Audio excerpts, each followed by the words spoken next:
नाना पटोलेंनी म्हटलं की संविधानाच्या 243 अंतर्गत राज्य निवडणूक आयोगाला महाभियोग आणावा, आम्ही तुमच्या सोबत आहे.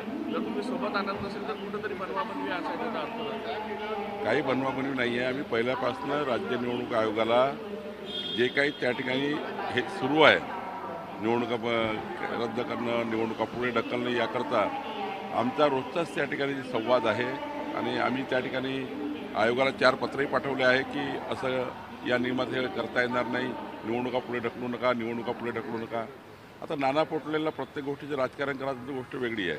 आम्ही सर्वच लोक संतप्त आहोत. आम्ही सर्वच लोक त्या ठिकाणी राज्य निवडणूक आयोगाच्या भूमिकेशी असहमत आहोत आणि आम्ही स्पष्टपणे भूमिका मांडली आहे.